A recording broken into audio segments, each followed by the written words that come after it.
જો તમે green card holder છો અને આવનારા સમયમાં યુએસ સિટીઝનશીપ લેવા માંગો છો તો તમારા માટે આ ઇન્ફોર્મેશન બહુ જ ઇમ્પોર્ટન્ટ છે. અમેરિકાએ 2025થી નેચરલાઇઝેશન પ્રોસેસને હજુ વધારે સ્ટ્રિક્ટ કરી દીધી છે. તો એના લીધે હવે તમારા માટે સિટીઝનશીપ માટે નવી 2025 સિવિક્સ ટેસ્ટ પાસ કરવી પડશે.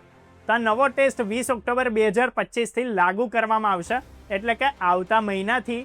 અને જે લોકોએ ફોર્મ N400 એટલે કે એપ્લિકેશન ફોર નેચરલાઇઝેશન ફાઇલ કરેલું છે એમણે આ નવી ટેસ્ટ આપવી જ પડશે. તો આખરે શું છે આ નવી 2025 સિવિક્સ ટેસ્ટ એ પણ જાણી લો. તો એમાં એક ઓરલ ટેસ્ટ છે જેમાં ઓફિસર્સ તમને 20 ક્વેશ્ચન્સ પૂછશે. સવાલ યુએસની હિસ્ટ્રી, ગવર્મેન્ટ અને અમેરિકન વેલ્યુથી જોડાયેલા હશે. ટેસ્ટ પાસ કરવા માટે તમારે કમસે કમ 20માંથી 12 સવાલોના સાચા જવાબ આપવા પડશે. અને એની વચ્ચે જો તમે આ ટેસ્ટમાં 9 જવાબ ખોટા આપી દો છો તો તમે ટેસ્ટમાં એ સમયે જ ફેલ થઈ જશો અને એના લીધે જ ઓફિસર્સ ક્વેશ્ચન્સ પૂછવાના ત્યારે ને ત્યારે જ બંધ કરી દેશે. જ્યારે તમે કાં તો 12 સાચા જવાબ આપો કાં તો 9 ખોટા આપી દો, એટલે કે આ વખતની ટેસ્ટિંગ પહેલાંથી ઘણી વધારે ટફ અને ક્લિયર કટ રહેવાની છે. ગ્રીન કાર્ડ હોલ્ડર્સ કે જેમને લોફુલ પરમેનન્ટ રેસિડન્સ પણ કહેવામાં આવે છે, નેચરલાઇઝેશન પ્રોસેસ થ્રુ જ યુએસ સિટીઝન્સ બનાય છે, પણ હવે USCIS એટલે કે યુએસ સિટીઝનશીપ એન્ડ ઇમિગ્રેશન સર્વિસે નેચરલાઇઝેશન પ્રોસેસને હજુ વધારે સ્ટ્રિક્ટ કરી દીધી છે.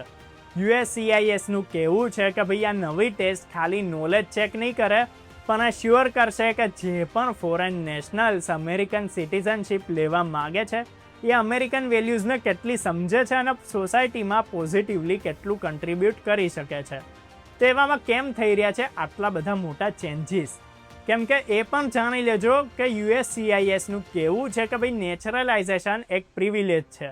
સિટીઝનશીપ મળવી ખાલી અધિકાર જ નહીં પણ એક જવાબદારી પણ છે. એટલે એપ્લિકન્ટ્સે ઇંગ્લિશ પ્રોફિશિયન્સી, યુએસ ગવર્મેન્ટ અને સિવિક્સની નોલેજ પ્રૂવ કરવી પડશે. ખાલી ટેસ્ટ જ નહીં પણ બાકી પ્રોસેસ પણ એમાં ઘણી વધારે ટફ થતી દેખાઈ રહી છે. હવે એપ્લિકન્ટ્સ માટે નેબરહુડ ઇન્વેસ્ટિગેશન થશે. ઓફિસર્સ તમારા નેબર્સ, કોવર્કર્સ, એમ્પ્લોયર્સ અને બિઝનેસ એસોસિએટથી ટેસ્ટિમોનિયલ લેટર્સ લેશે, જેનાથી એ પ્રૂવ થઈ શકે કે ભાઈ તમારું મોરલ કેરેક્ટર સારું છે. તેવામાં ગુડ મોરલ કેરેક્ટર હવે ખાલી બેડ વર્ક ના કરવાથી જ નહીં પણ પોઝિટિવ કન્ટ્રીબ્યુશનથી જજ કરવામાં આવશે. જો કોઈ ફોરેનરે ઇલીગલ રીતે વોટ કર્યા, વોટર રજિસ્ટર કરાવ્યો કે પછી યુએસ સિટીઝનશીપનો ફોલ્સ ક્લેમ કર્યો તો એને સિટીઝનશીપ નહીં આપવામાં આવે. ડિસેબિલિટી એક્ઝમ્પશન્સ લઈને પણ હવે સ્ટ્રિક્ટ રિવ્યૂ કરવામાં આવશે.